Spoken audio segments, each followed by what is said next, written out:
하나님께서 우리에게 주시는 말씀은 요한복음입니다. 요한복음 15장 1절 2절 말씀입니다. 네, 우리 다 같이 한 목소리로 읽도록 하겠습니다. 요한복음 15장 1절 2절 다 같이 한 목소리로 읽도록 하겠습니다. 시작. 나는 참 포도나무요 내 아버지는 농부라.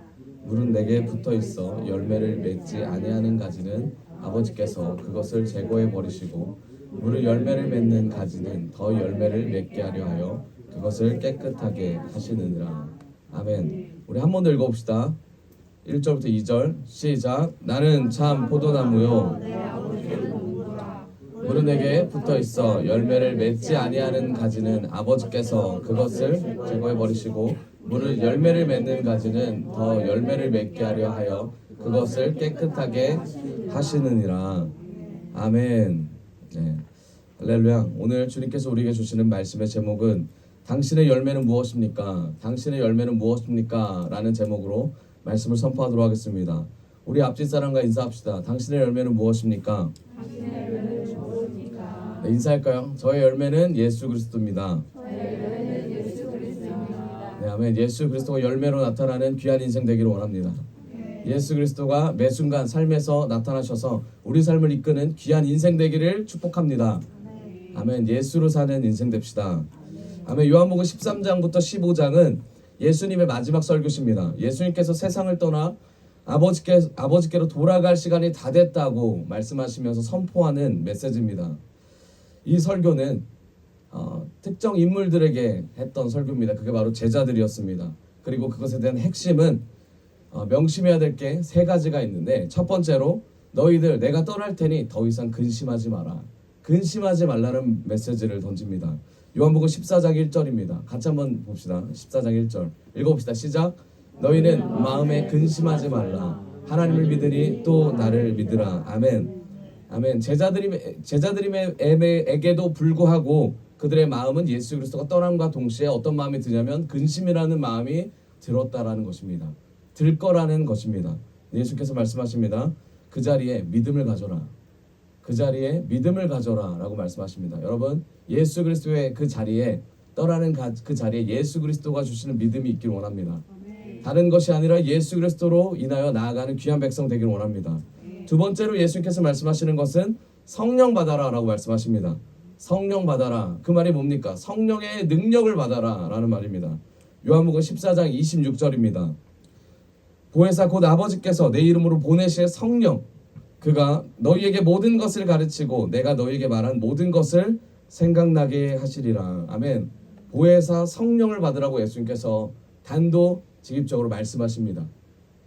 직언하셨습니다. 여러분, 성령 받기를 원합니다. 요한복음 16장 13절 진리의 성령이 오시면 그가 너희를 모든 진리 가운데로 인도하시리니 그가 스스로 말하지 않고 오직 들은 것을 말하며 장래일을 너희에게 알리시리라. 아멘. 보혜사 성령 없이 어떠한 일도 할 수 없다는 것을 예수님께서 말씀하십니다. 여러분, 예수님이 우리와 함께 하시면 우리는 어떤 일이든 할 수 있습니다. 그 마음을 가지고 나아갑니다. 그런데 예수님이 사라지시고 나시면 예수님이 없는 그 자리에 다른 것이 들어옵니다. 나의 능력과 나의 가치관과 나의 경험과 나의 생각과 나의 확신이 들어오는 그 순간 예수님이 아닌 다른 것으로 채워지게 됩니다. 거기서 만족을 느끼고요. 거기서 무언가를 할 수 있다고 사단은 꼬드깁니다. 하지만 예수님께서 말씀하십니다. 내가 없는 자리에 그 자리에 성령을 받기를 원한다. 그럼 지금 무슨 말입니까? 성령을 받으라고 예수님께서 계속 강조하십니다.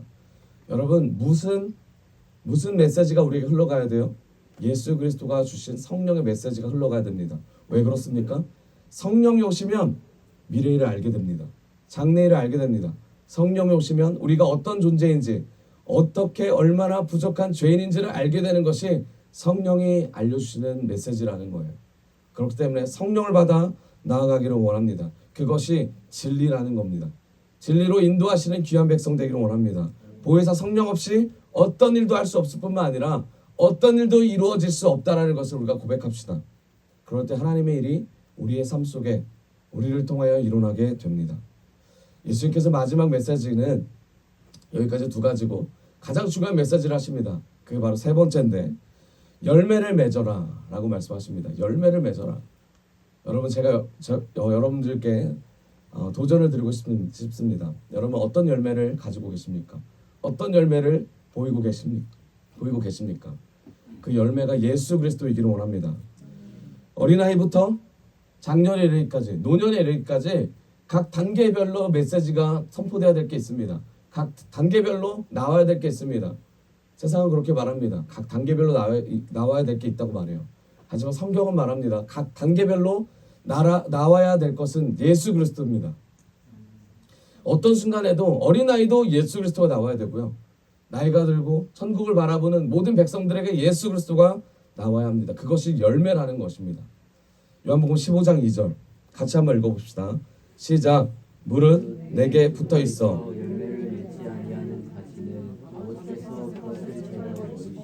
무릇 열매를 맺는 가지는 더 열매를 맺게 하려 하여 그것을 깨끗하게 하시느니라. 아멘. 열매를 맺지 아니하는 가지는 아버지께서 제거해 버리고 열매를 맺는 가지는 열매를 더 맺게 하려 하신다고 성경은 말하고 있습니다. 여러분 잘 되는 사람은 계속 잘 돼요. 안 되는 사람은 계속 안 됩니다. 우리가 이게 1차원적인 열매에 대한 메시지 시각이에요. 왜 나는 안 되지? 왜 나는 계속 안 되지? 왜 내 인생은 왜 이렇지? 여러분 이건 1차원적인 시각이고 주님이 주신 시각은 뭐냐면 안 되는 것에 예수 그리스도가 있다면 되는 겁니다. 안 되는 일에 예수 그리스도가 우리를 이끈다는 확신이 있다면 그게 보인다면 되는 인생입니다. 여러분 되는 인생은 예수 그리스도가 드러나는 인생이 되는 인생입니다. 할렐루야. 예수 드러나는 인생으로 살기를 축원드립니다. 결국 뭐예요? 예수님이 드러나는 그 중심적인 메시지가 그 예수님이 드러나는 사고로 살아라. 다른 것이 아니라 예수 드러나는 사고, 예수 드러나는 경험, 예수님 드러나는 모든 것에 집중하기를 원합니다. 성경은 대표적으로 열매 맺는다라고 했을 때 두 가지를 얘기하고 있습니다. 나무를 가지고 얘기하는데 첫 번째 어떤 나무냐면 포도나무입니다. 포도나무.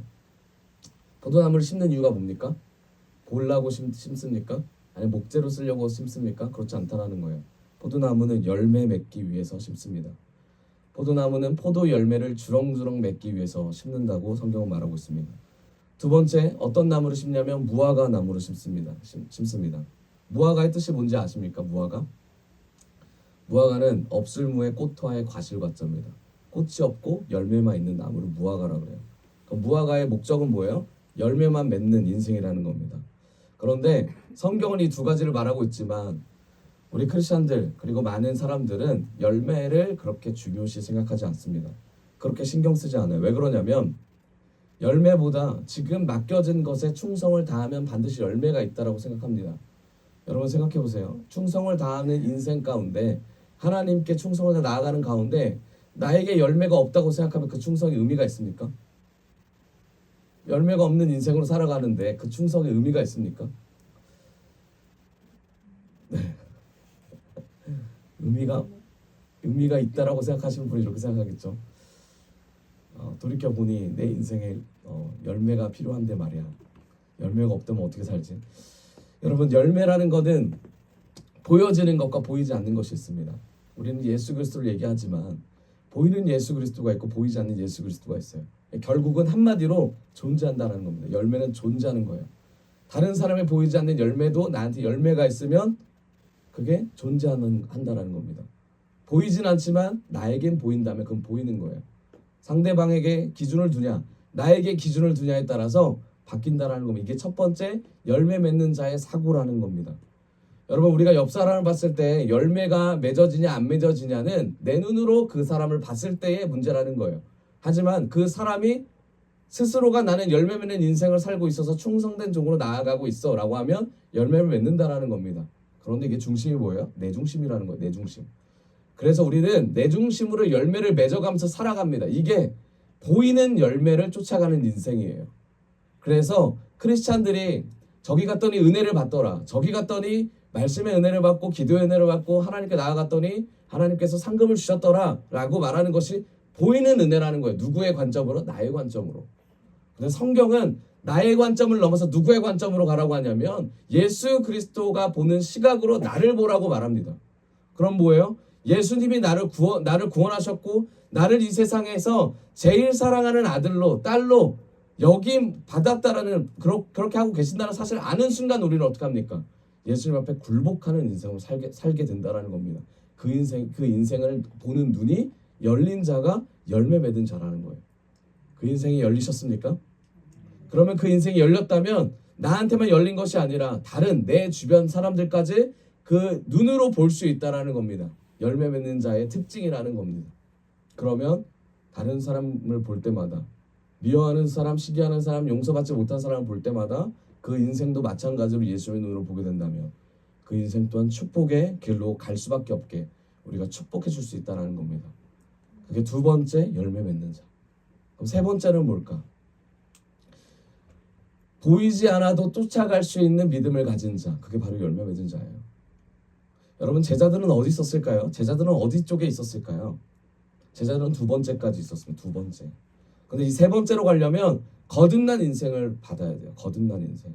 거듭난 인생을 받으려면 하늘에 대해, 천국에 대해, 예수님에 대해서 궁금함이 있어야 됩니다. 주님, 제가 지금 하는 모든 행동들이 하나님 주님의 열매를 받고 있는 겁니까? 주님께서 주신 이 열매가 저에게 합당한 겁니까? 주님께서 주신 모든 이 스토리가 저의 삶의 고난이 하나님의 나라를 위해 열매 맺는 귀한 시간입니까? 이 질문을 던지며 나아갈 때 하나님 앞에 바로 서는 인생이 된다는 것입니다. 여러분, 마지막 열매는 어떠한 열매가 주어져도 받을 수 있는 그리스도인이라는 겁니다. 그게 핍박일지라도, 그게 고난일지라도, 그게 내 삶이 잘 안 풀린다라고 생각이 들지라도 그것을 주님의 섭리로 받아들이는 그 순간, 그게 열매라는 거예요. 왜 그렇습니까? 예수 그리스도가 내 안에 있기 때문입니다. 예수 그리스도가 있기 때문에, 천국을 보기 때문에, 천국 백성으로 나가기 때문에 그 인생을 소망하는 것입니다. 그런데 여기서 아이러니한 게 있습니다. 그럼 정말 주님이 내 삶을 빛도 보지 못하게, 꽃도 피지 못하게 만드실까? 여러분, 정말 그러실 거라 믿습니까? 그렇지 않다라는 겁니다. 제가 여기까지 말씀드린 건 세 번째는 거듭난 은혜라는 거예요. 거듭난 은혜. 그럴 때 예수 그리스도가 주시는 모든 것을 감사함으로 받는 사람이 바로 열매 맺는 자인데, 마지막으로 이 다음 단계에서 여기까지 우리가 갔다면 주님께서 하고자 하는 말씀은 뭐냐면, 내가 너를 풀무불에서 건지리라. 내가 너를 사자굴에서 건지리라. 내가 너를 모든 민족 중에서 으뜸이 되는 자로 만들리라. 이게 하나님께서 주시는 메시지입니다. 여러분, 희망을 가집시다. 그 어떠한 상황에서도 사자굴에서도 건지시는 주님, 풀무불에서 건지시는 주님, 모든 세상이 망할지라도 노아의 가족들을 통하여 그들을 인류를 건지시는 하나님의 놀라운 은혜를 경험하고 선포하는 열매 맺는 자들 되기를 원합니다. 마태복음 7장 17절입니다. 주님께서 계속 강조하십니다. 그럼 너는 어떤 열매를 맺고 있는가? 너희는 그 열매를 보고 그들을 알아가야 한다. 여러분, 열매를 보는 눈이 열리기 원합니다. 가시나무에서 어떻게 포도를 따며 엉겅퀴에서 어떻게 무화과를 딸 수 있겠느냐. 아멘. 예수님이 우리 안에 있다라면 예수 열매가 나올 수밖에 없다는 얘기예요. 내 안에 다른 열매가 나오면 우리는 다른 나무고 다른 열매를 맺고 있는 하나님과 멀어진 존재라는 것입니다. 다음 절입니다. 이와 같이 좋은 나무는 좋은 열매를 맺고 나쁜 나무는 무슨 열매를 맺어요? 나쁜 열매를 맺는다. 좋은 열매는 뭡니까? 예수님이 드러나는 열매. 나쁜 열매는 뭐예요? 예수님이 드러나는 것처럼 속이는 열매가 나쁜 열매죠. 나는 거짓인데 진리처럼 말하고 있는 것들이 바로 나쁜 열매라는 거예요. 많은 사람들을 미혹으로 끌고 거짓으로 선동하는 그것이 나쁜 열매라는 거예요. 혼자서 들어가는 것이, 혼자서 하나님과 멀어지는 것이 아니라 자기뿐만 아니라 많은 사람들까지도 하나님과 멀어지게 만드는 나쁜 열매를 맺고 있는 것, 그것조차 모르는 것이 하나님 앞에서 범죄라는 것입니다. 마태복음 7장 20절입니다. 결론입니다. 그러므로 너희는, 읽어볼까요? 그 열매를 보고 그 사람들을 알아야 한다. 다시 한번 읽어봅시다. 20절 시작. 그러므로 너희는, 아멘. 열매를 보고 그 사람들을 알아야 한다. 나한테 주어진 그 열매가 예수 그리스도라면 예수님이 나타나는 열매를 볼 수밖에 없습니다. 왜냐하면 기분이 좋거든요. 왜냐하면 마음이 평안하거든요. 왜냐하면 내가 이때까지 하나님께서 나를 이끌었던 그 길이 저 사람에게도 보이거든요. 그게 열매입니다. 그런데 나와 다르다, 나와 뭔가 다르다, 그럼 저 사람이 틀렸건 내가 틀렸건 둘 중에 하나겠죠. 그렇기 때문에 열매를 통해 우리가 예수님의 사람인지 아닌지를 알아야 된다는 것입니다. 결국 제대로 된 충성이라는 것은, 하나님 앞에 제대로 간다라는 것은 좋은 열매를 맺게 되는, 반드시 좋은 열매를 맺게 됩니다. 이 좋은 열매란 선한 열매, 바로 예수 그리스도라는 거예요. 여러분, 우리가 한 자리를 하지 않아도, 그 자리를 우리가 차지하지 않아도 좋은 열매란 예수님입니다. 만족하는 열매가 예수님이라는 거예요. 열매와 충성을 절대로 따로 볼 수 없습니다. 열매를 맺는 자는 충성된 자라는 거예요. 충성된 자가 열매가 없다, 그 삶이 피폐하다, 그 삶이 예수 그리스도가 없다, 나는 언제쯤 이걸 관둬야 되나, 매번 그 생각을 하면서 사표를 넣고 다닌다, 공동체에서 저 사람 때문에 내가 못하겠다고 고백하면서 예수 그리스도의 삶을 살지 못한다. 여러분, 그러면 내 안에 정말 열매가 예수님인지 아닌지를 돌이켜봐야 되고, 예수 열매를 맺고자 하는 목적인지 아닌지를 점검해 봐야 될 줄 믿습니다. 하나님께 지혜를 간구하십시오. 하나님의 지혜로 이것을 잘 넘어갈 수 있도록 은혜를 구하십시오. 하나님께서 주실 은혜가 있습니다. 여러분, 그렇기 때문에 공동체뿐만이 아니라 내 자신이 예수님께 바로 서 있는지를 점검할 필요가 있습니다. 이 점검하는 자들끼리 나아간다면 하나님의 공동체가 될 거고, 그 공동체 안에서 반드시 하나님의 사람이 어떻게 미래를 향해서 나아가는지를 보게 될 것입니다. 여러분, 이 나라가 많이 어수선하죠. 하지만 하나님께서 반드시 이 나라를 하나님의 나라로 만드실 것을 믿습니다. 하나님께서 반드시 이 나라를 집중시켜서 세계에 하나님의 나라가 있다는 것을 보여주실 것입니다. 많은 기도하는 사람들, 믿음이 있는 사람들, 하나님을 이때까지 쫓아왔고 하나님이 하실 것을 아는 사람들은 지금 이 상황을 통해서 누가 드러나신다? 열매이신 예수 그리스도가 드러나실 것을 믿습니다. 나라가 어떻게 되든지 결국은 예수님이 드러나실 줄 믿습니다. 그 열매를 맺지 못하면 예수님께 끊어질 수밖에 없는 인생이라는 것을 우리가 명심해야 됩니다. 열매는 예수님이에요. 열매는 이 세상의 가치가 아닙니다. 예수님입니다. 열매는 내가 마음에 드는 사람과 함께 동행하는 삶이 아니라 예수님과 함께 동행하는 인생이 열매입니다. 마태복음 21장 19절, 길가에 한 무화과를 보시고 그리로 가사 잎사귀밖에 아무것도 찾지 못하시고 나무에게 이르시되, 예수님이 말씀하십니다. 이제부터 영원토록 네가 열매를 맺지 못하리라 하시니 무화과 나무가 곧 마른지라. 예수님께서는 축복을 많이 하시는데 예수님께서 유일하게 저주로 하시는 메시지입니다. 열매를 맺지 못하는 나무는 결국 영원히 열매 맺지 못하게 하시는 것이 예수님의 사역이라는 거예요. 예수님의 은혜라는 거예요. 여러분, 열매 맺기를 원합니다. 예수님은 열매 없을 때 저주하셨다라는 겁니다. 요한복음 10장 10절, 도둑이 오는 것은 도둑질하고 죽이고 멸망시키려는 것뿐이요 내가 온 것은 양으로 생명을 얻게 하고 더 풍성히 얻게 하려는 것이라. 아멘. 도둑이 오는 것은 뭐를 위해서 왔대요? 멸망 때문에 왔답니다. 멸망. 주님이 오신 것은 무슨 일 때문에 왔어요? 생명을 얻게 하고 풍성히 얻게 하려고 주님이 오셨다고 합니다. 여러분 인생이 생명을 얻어가는 인생입니까?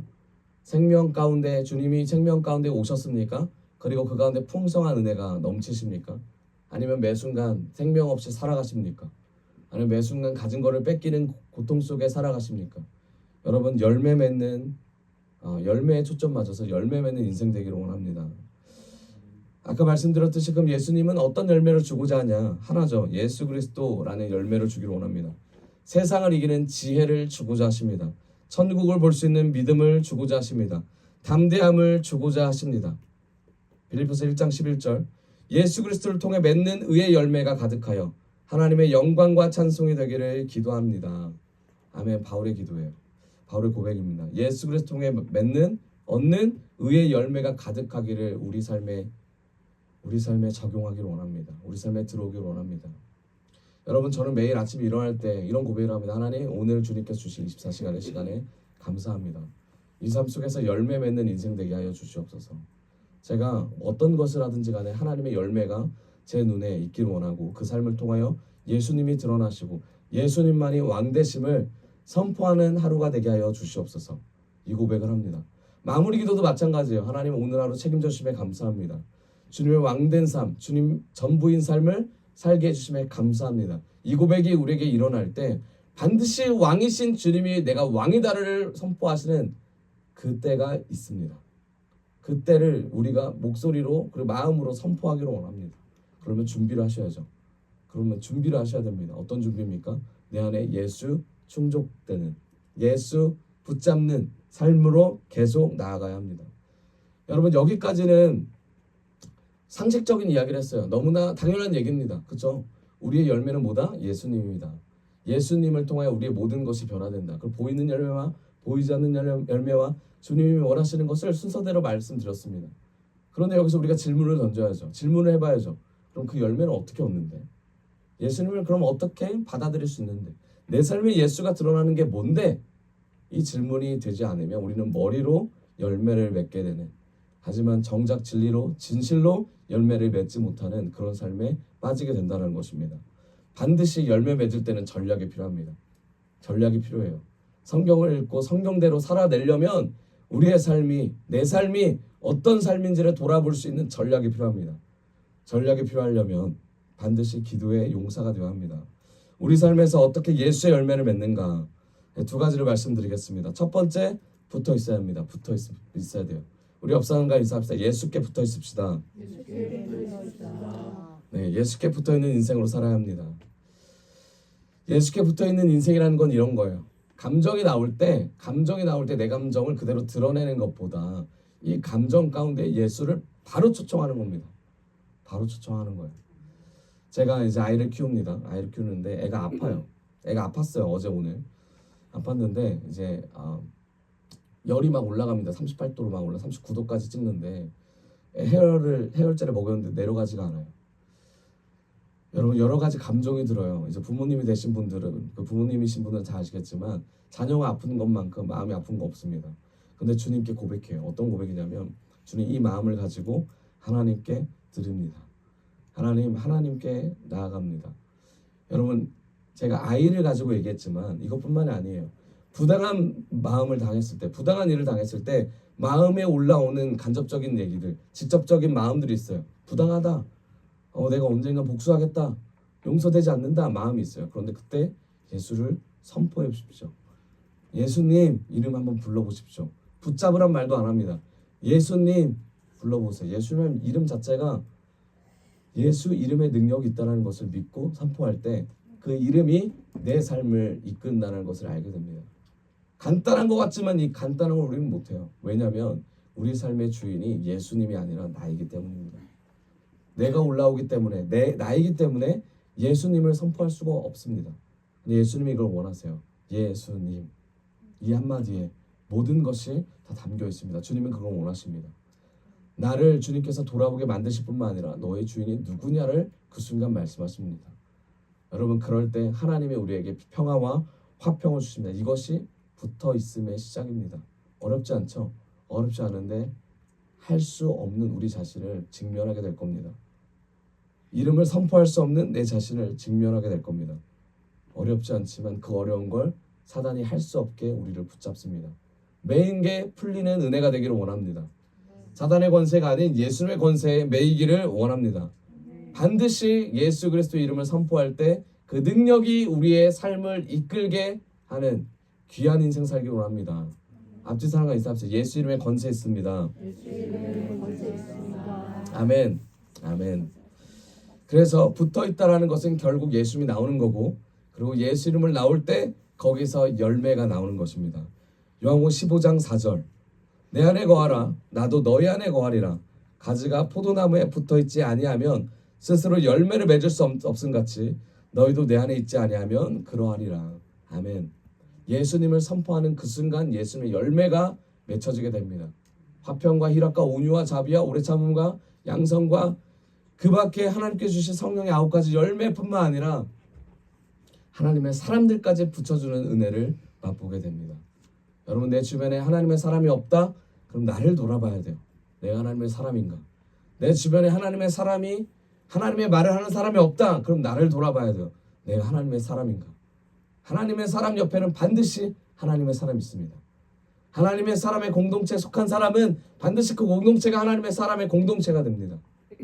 반드시 하나님의 사람은 하나님이 책임지심을 선포합시다. 그리고 믿어야 됩니다. 그럴 때 근심이 사라지고 예수님이야말로 나의 구주입니다, 나의 전부입니다 하는 고백이 나옵니다. 아멘. 할렐루야. 아멘. 제 친한 동생이 한 명 있습니다. 친한 형제인데 그 형제가 동생이라 하기에는 너무 어립니다. 20대 초반인데 연락이 왔어요. 결혼한다라는 거예요. 그래가지고 놀랬습니다. 25살인데 결혼을 한다라는 거예요. 그 자매가 몇 살이냐? 22살이래요. 둘 다 대학생입니다. 군대 갔다 와서 이제 하는데 결혼을 한대요.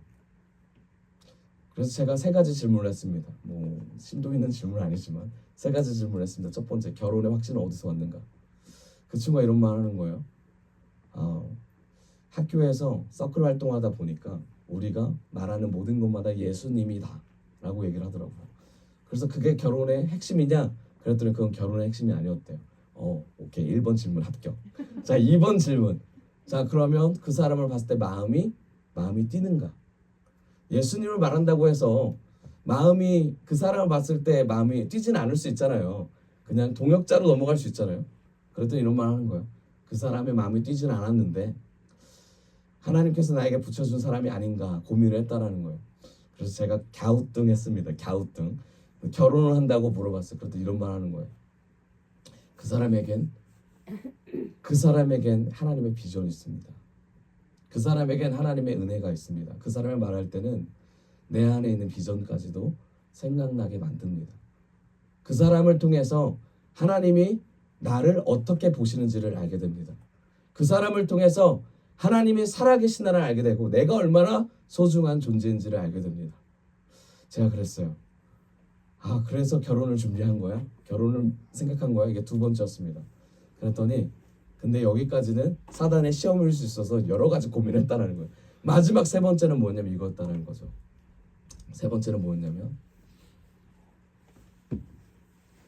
서로가 가진 것이 없는데, 그리고 배운 것이 없는데, 그리고 내세울 것이 없는데 만나면 그렇게 즐겁다는 거예요. 만나면 그렇게 화평하다는 거예요. 그렇게 희락이 넘친다는 거예요. 그리고 맨 마지막에 뭐라고 했냐면, 부모님, 주변에 결혼하신 분들 모두가 축복과 은혜 가운데 너희들이 함께하는 날들을 기대한다라는 말을 들었다는 거예요. 여러분, 그리고 나서 결혼을 서로가 기도해 본다고 80일 금식기도 80일 금식기도를 했다는 거예요. 80일 금식기도하고 2번 헤어지고 그 다음에 결혼을 한대요. 여러분, 제가 그래서 축복한다고 했습니다. 저는 이렇게 생각해요. 여러분, 결혼이라는 건 단계가 있어요. 단계가 1단계에 머무르, 제가 세 가지 질문을 했잖아요. 1단계에 머무는 단계였다면 나머지 2단계, 3단계 가는 과정에서 싸움이 있을 겁니다. 어려움이 있을 거예요. 힘듦이 있을 거예요.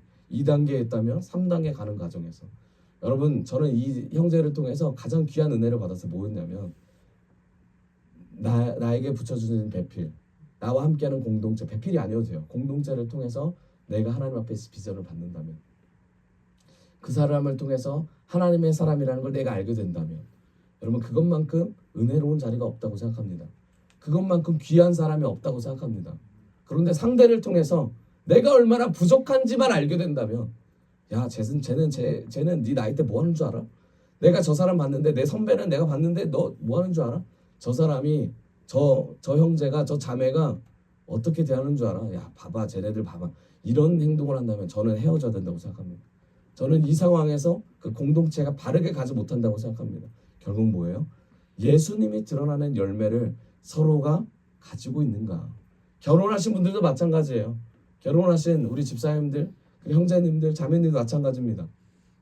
예수님이 드러나는 인생으로 우리가 살고자 매 순간 노력한다면 상대가 예수님의 얼마나 귀한 자녀인지를 알게 됩니다. 상대가 얼마나 예수님의 귀한 은혜인지를 알게 됩니다. 너무 귀한 은혜예요. 제가 그저께 어떤 집사님 부부를 만났습니다. 집사님 부부, 92년생 집사님 부부예요. 만났는데 형제가 저한테 그러는 거예요. 이제 애를 낳는 집사님 부부인데 그러는 거예요. 이제 부부끼리 만났는데, 아니 목사님 얼마나 귀합니까? 하나님은 은혜를 주셔서 아이도 있고 너무 귀합니다. 제가 그랬어요. 우리 집사님도 곧 아기 아빠가 될 겁니다. 너무 귀합니다. 6개월 아기 아빠입니다. 6개월 됐는데. 그러면서 이런 얘기를 했어요. 저한테 물어보는 거예요. 아니 어떻게 그렇게 목사님은 사모님이랑 잘 지내십니까? 그러는 거예요. 저희가 이제 즐겁고 재밌었던 일들, 힘들었을 때 어떻게 극복했던 일들을 막 얘기했는데 형제가 그런 질문을 던지는 거예요. 제가 그래서 그 형제한테 귓속말로 이런 말을 했습니다. 귓속말로 이런 말을 하는데 그 형제라고 그러는데 그 집사람이 그러는 거예요. 저한테 목사님 왜 귓속말로 합니까? 진리라서 그렇습니다. 그래서 이제 귓속말인데 이런 말을 했습니다. 제가 그랬어요. 두 가지가 있는데 첫 번째로 집안에서 일을 하실 때 우리 형제님이 무거운 것도 많이 하셔야 되고 내가 얼마나 했는지 내가 얼마나 피곤한지 내가 얼마나 너를 위해서 희생하고 있는지를 말하지 말아야 됩니다. 그게 맞는 말이지만 말하지 말아야 됩니다.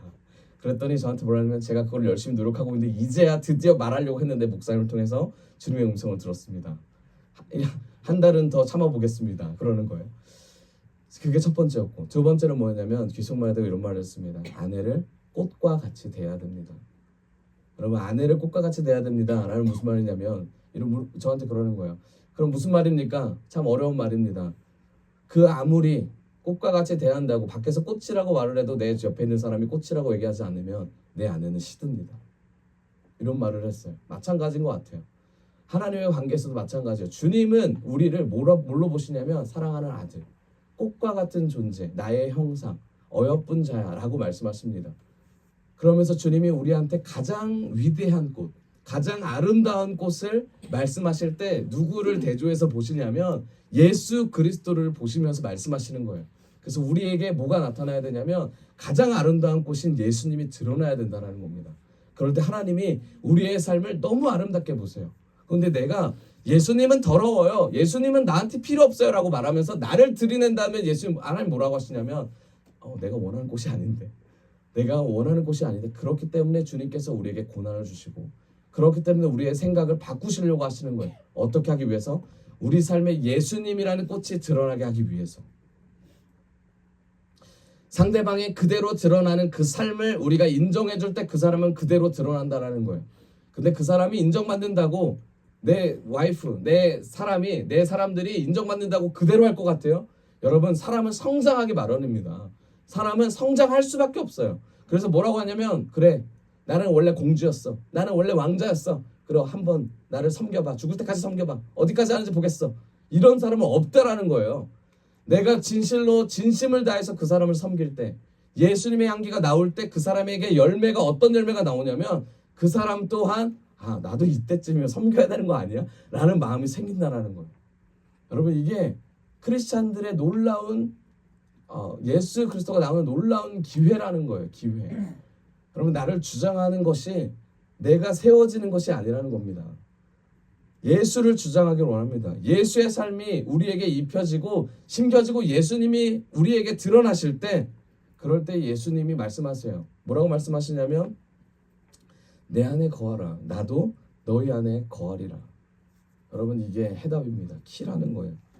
그렇지 않으면 스스로 열매를 맺을 수가 없다. 무슨 말입니까? 아무리 노력을 해도 아무리 상대방에게 잘해도 그 사람은 나의 진심을 받아들일 수가 없다라는 거예요. 왜요? 내 유익과 이익으로 상대방을 대하기 때문입니다. 내 유익과 이익으로 대하기 때문이에요. 제가 몇 번 말씀드렸지만 제가 일주일 동안 일성 목사님에게 피자를 사준 적이 있습니다. 삼시세끼. 제가 돈이 있어서 사준 건 아니고 삼시세끼 사준 적이 있어요. 하루에 한 번씩 사준 적이 있어요. 피자를. 일성 목사님이 저한테 피자를 이제 사실 그때는 얻어먹는 입장이었죠. 얻어먹었을 때 일성 목사님께서 되게 맛있게 드셨어요. 그러면서 제가 그랬습니다. 내가 사줬으니 이거 해. 내가 사줬으니 이거 해. 근데 일주일이 되던 날 일성 목사님이 이런 말을 했어요. 야! 네가 먹고 싶어서 먹었잖아! 라고 말을 하는 거예요. 제가 그걸 듣고 뭐라고 했을까요? 그렇습니다. 무릎을 꿇고 제가 먹고 싶어서 그랬는데 제 삶이 그렇습니다 라고 했을까요? 안 그랬어요. 거의 멱살을 잡을 것 같이 거의 도둑에게 모든 것을 빼앗긴 것처럼 제 안에 뭐가 나와요? 억울함과 그리고 반드시 나는 왕으로서 대접을 받아야겠다는 그 대접받는 본능이 올라오기 시작한 거죠. 여러분 우리의 인생이 이게 한 끗 차이지만 이게 멀지 않습니다. 제가 과거에 그랬다고 한들 지금 안 그렇습니까? 지금도 그래요. 지금도 그렇다고요. 제가 사모를 꽃처럼 대한다고 하더라도 마음에 올라오는 마음이 어려울 때가 있어요. 최근에 이런 적이 있습니다. 새벽이었어요. 제 아내가 사모가 여러 가지 여러 가지 제시를 했어요. 컵을 씻어달라, 아이를 재울 테니 뭘 해달라, 뭐를 해달라, 다 해줬습니다. 다 했어요. 당연히 해야 될 일들이죠. 근데 갑자기 맨 마지막에 새벽에 이런 말을 하는 거예요. 분리수거를 해달라는 거예요. 그 마음에 힘듦이 올라왔습니다. 마음에 어려움이 올라왔어요. 다 해줬는데 분리수거까지? 분리수거를 해달라는 말을 딱 들었을 때 제가 그래도 어떤 사람? 예수를 전하는 사람이니까 참아야지 하면서 제가 뭐라고 했냐면, 그건 내일 할 거야. 내일 할게요. 내일 할 겁니다. 제가 이 얘기를 계속했어요. 그 말 뭡니까? 내가 지금 기분이 좋다 안 좋다? 안 좋다라는 얘기를 하는 거예요. 여러분, 우리의 삶이 우리가 누구를 배려한다고 생각하고 하지만 결국은 맨 마지막에 내가 드러날 수밖에 없는 인생으로 살아요. 근데 그때 주님 말씀하세요. 예수님 단어를 한번 외쳐보세요. 그게 예수님께 붙어있는 인생이라는 걸 성경이 말해주고 있습니다. 그럴 때 예수님 뭐라 그래요? 네가 나를 부를 때 내가 네 안에 들어가 너에게 열매 맺는 인생을 살게 해주겠다. 그 열매는 예수 그리스도라는 겁니다. 그 열매가 우리 안에 있기를 원합니다. 여러분, 귀한 게 있어요. 예수님이 내 안에 들어오시면 내가 주인됨이 아니라 예수님 주인된 삶을 살잖아요. 그럼 예수님이 원하시는 게 뭘까요? 주인된 삶으로 원하시는 게 뭐냐면 바로 관계 맺는 삶이에요. 관계. 성경 모든 걸 보면, 하나님의 사람들을 보면 하나님과 언제부터 관계를 맺었고 어떻게 관계를 맺어가는지가 나옵니다. 여러분, 열매는 관계에서부터 시작이에요. 어떤 열매를 맺고 싶으십니까? 그러면 주님께서 주님과 어떤 관계를 맺고 있는지를 점검해야 돼요. 내가 남편과 잘 지내고 싶다, 부인과 잘 지내고 싶다, 공동체에서 인정받고 싶다. 여러분, 사람과 관계를 맺는 것이 아니라 제일 먼저 주님과 관계가 제일 먼저 해결돼야 됩니다. 그런데 주님 관계가 아니라 사람 관계가 된다면 주님 말씀하세요. 야, 넌 우선순위가 잘못됐어. 사람 관계가 아니라 나와의 관계가 먼저지. 그래서 주님께서 모든 걸 다 막으세요. 왜요? 주님 관계를 먼저 세우기 위함입니다. 그게 왜 중요하냐면 그것이 나의 영혼이 구원을 받고 안 받고의 문제까지 연결되기 때문입니다. 사람 관계가 잘 풀리면 주님과 관계가 멀어질 수밖에 없어요. 주님과의 관계가 잘 풀리면 사람과의 관계뿐만 아니라 모든 관계가 회복될 줄을 믿습니다. 모든 관계를 이끄시는 주님께 고백할 수밖에 없어요. 그렇기 때문에 기도의 시간이 늘어날 수밖에 없고요. 그렇기 때문에 말씀 가운데 임하시는 주님께 나아갈 수밖에 없다는 것입니다. 열매를 맺는 가장 큰 조건은 결국 주님과의 관계부터 시작된다는 것을 명심합시다. 요한복음 15장 1절, 나는 참 포도나무여 내 아버지는 농부라. 15장 2절, 물은 내게 붙어있어 열매를 맺지 않은 가지는 아버지께서 그것을 제거해 버리시고 물은 열매를 맺는 가지는 더 열매를 맺게 하려 하여 그것을 깨끗하게 하시느니라. 결국 아버지와의 관계라는 얘기입니다. 성경에서 말하는 이 관계는 세 가지로 나눠지는데, 우리 11조 아니라 10계명 아시죠? 10계명 1계명부터 3계명까지가 하나님이 신이시고 하나님밖에 없다라는 거고, 그것도 우상 만들지 말고 다른 신을 섬기지 말고 1계명부터 3계명입니다. 하나님과 관계가 어떤지를 점검하라는 거예요. 5계명부터 7계명은 뭐예요? 사람과의 관계가 어떤지를 점검하라는 것입니다. 부모님을 공경하고 살인하지 말고 간음하지 말고 사람과의 관계가 어떤지를 점검해봐라. 8계명부터 10계명은 뭐예요? 대물관계, 도둑질, 거짓 증거, 이웃집 탐내지 마라. 사람과의 관계를 넘어서서 대물관계를 얘기합니다. 여러분, 이 세 가지가 온전하십니까? 열매 맺는 자는 이 세 가지가 온전하면 하나님의 관계, 주님만이 전부이신다를 매 순간 고백하는 거예요. 예수님 고백하는 거예요. 두 번째는 뭐였어요? 사람과의 관계, 부모를 공경하십니까? 내 마음에 저 사람을 해하고자 하는 마음이 없어요? 저 사람이 하나님의 사람이다라는 걸 말하는 것보다 내 생각대로 내 방법대로 사람을 만나고 헤어지고 사람 가운데 이간질하고, 여러분 그렇지 않습니까? 사람과의 관계가 명확하게 돼야 됩니다. 세 번째는 방금 말한 건 뭐예요? 도둑질, 거짓 증거, 이웃집 탐내, 그런 경우가 없습니까? 대물과의 관계, 하나님과의 관계 가운데 우리가 삶을 제대로 삽니까? 물질을 하나님께 제대로 드립니까? 뭘 얘기하는 겁니까? 하나님이 우리의 전부시고 모든 걸 주셨다라는 고백을 하는 거예요. 내 삶이 전부다. 그래서 이거를 회복하는 게 뭡니까? 안식이라는 거예요. 4계명, 안식일을 지켜라. 이 안식일이 뭐예요? 주일 성수하는 거고, 말씀 앞에 굴복하는 거고, 이 앞에 나와서 하나님께 예배 드리는 겁니다. 하나님의 관계는 한마디로 뭐예요? 사명을 받는 거예요. 사명, 콜링을 받았는가. 두 번째, 사람과의 관계는 뭐예요? 비전을 품고 있는가. 저 사람과 나와의 비전이 하나님의 나라를 위해 나아가는가? 나는 하나님께 정말 비전을 받아서 나아가는가? 저 사람을 통해서 주님 메시지가 전달되는가? 그 영혼의 비전이 보이는가? 그 영혼을 통하여 하나님의 나라가 세워지는 게 눈으로 보이는가? 세 번째는 뭐예요? 진정성이죠. 물질과의 관계. 하나님이 주인이신가? 나에게 모든 물질을 허락하시는 분이 주님이신가? 이 세상을 이끄시는 모든 것들의 주인이 주님이신가를 고백하는 말. 이 세 가지가 우리 안에 점검이 되고 여기서 나아갈 때 이 단계가 극복이 돼 갈 때 결국 예수 그리스도가 온전한 열매로 우리 삶에 드러난다는 거예요. 그러면 이 세 가지 안에 주님께서 우리에게 주시고자 하는 메시지가 없을까요? 너무 큰 메시지가 있다라는 거예요. 물질이 열릴 뿐만 아니라 관계가 열리고 예수 그리스도 관계가 열려서 우리 안에 내면이 너무나 기쁘고 희락과 화평과 은혜가 넘친다라는 거예요. 이게 성경의 메시지입니다. 성경의 사이클이에요. 많은 사람들이 이걸 깨닫지 못해요. 왜 그러냐면 물질에 매여있기 때문이고 관계에 매여있기 때문이고 예수님 없다고 내가 주장하기 때문이에요. 왜 그래요? 내 중심적인 삶, 내 주인적인 삶을 살기 때문이에요. 신앙생활은 이 세 가지가 온전히 회복되는 전체 삶 속에 이루어지는 과정이에요. 여러분, 그래서 우리가 서로가 말할 때 잘해봅시다, 잘해봅시다, 잘 살아봅시다, 이건 좋은 의미가 아니에요. 좋은 말이 아니에요. 모든 것을 주님께 맡깁시다. 기도해봅시다. 주님 일하심을 간구해봅시다. 기다려봅시다. 이게 중요합니다. 잘해봅시다라고 말하는 사람은 그걸 통해서 상대를 무시할 뿐만 아니라 공동체가 제대로 나아가지 못할 수가 있습니다. 결국 하나님께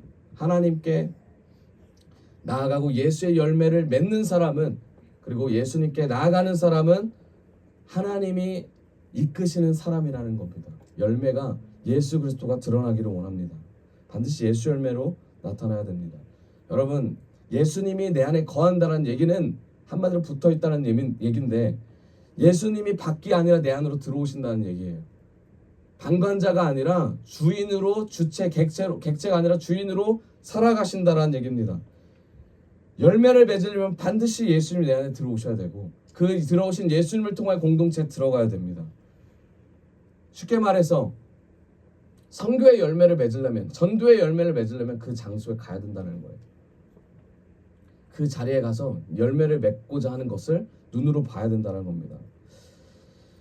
여러분, 두 번째로 열매 맺기 위해서는 아까는 붙어 있어야 되고 두 번째는 가지치기예요. 가지치기. 15장 2절, 내게 붙어 있어 열매를 맺지 아니하는 가지는 아버지께서 그것을 제거해 버리시고 열매 맺는 가지는 열매를 맺게 하려 하여 그것을 깨끗하게 하시느니라. 제자는 역할이 있습니다. 열매 맺지 못하는 제자는 없어요. 무리일 뿐입니다. 결국 제자는 어떤 열매를 가져야 돼요? 예수님을 드러내는 열매를 가져야 됩니다. 생명 없는 가지는 다른 가지에도 열매가 없어요. 우리는 다른 것에 자라면 되지라고 생각하는데 다른 것에 자랄 필요가 없습니다. 예수님이 드러난다면 모든 것이 열매로 예수 그리스도의 열매가 나타납니다. 생명의 세계는 냉정합니다. 생명의 세계는 냉정해요. 싱싱한 거 그리고 다 죽어가는 거 같이 있어봐요. 그럼 어떻게 돼요? 다 죽죠. 싱싱한 건 죽을 수밖에 없어요. 제가 집에 귤이 있는데 귤이 반이 봤더니 썩었더라고요. 근데 점점 썩어가요. 싱싱한 거는 죽음 앞에서 힘을 발휘할 수가 없어요. 어떻게 해야 돼요? 바로 긁어버려야 돼요. 없애버려야 돼요. 옛날에 로마서에 보면 로마 그 감옥에서 또는 로마인들이 사형 제도를 했는데 어떤 사형 제도를 했냐면 크리스찬들을 잡습니다. 잡아다가 뭐라고 하냐면 죽은 사람들 있잖아요. 시체들. 사람을 시체랑 같이 묶어요.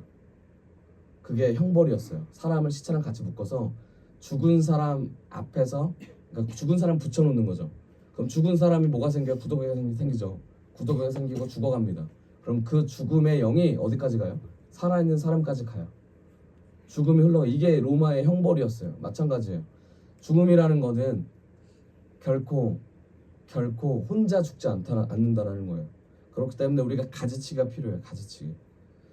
여러분, 어떤 가지치기를 하고 계십니까? 열매 맺기 위해서 우리가 주어진 것을 가지를 치는 인생 되기를 원합니다. 전도하기 위해서 우리가 전도 말고 다른 것을 가지를 쳐야 돼요. 그러려면 시간의 가지를 쳐야 되고요. 말씀의 가지, 기도의 가지, 그 밖에 우리의 유익의 가지들을 쳐 나가야 됩니다. 다니엘서 12장 3절, 지혜 있는 자는 궁창의 빛과 같이 빛날 것이요 많은 사람을 옳은 대로 돌아오게 한 자는 별과 같이 영원토록 빛나리라. 아멘. 전도의 열매를 맺기를 원합니다. 결국 열매는 예수 그리스도가 드러나는 건데 그 예수 그리스도가 드러나는 가장 큰 열매는 전도의 열매라는 거예요. 복음 전파, 하나님의 나라가 드러나는 인생. 여러분, 추상적인 것 같지만 구체적입니다. 보이지 않는 것 같지만 이걸 추구하는 사람은 보일 수밖에 없어요. 만족이 되지 않는 것 같지만 여기를 추구하고 나아가는 사람은 만족이 있습니다.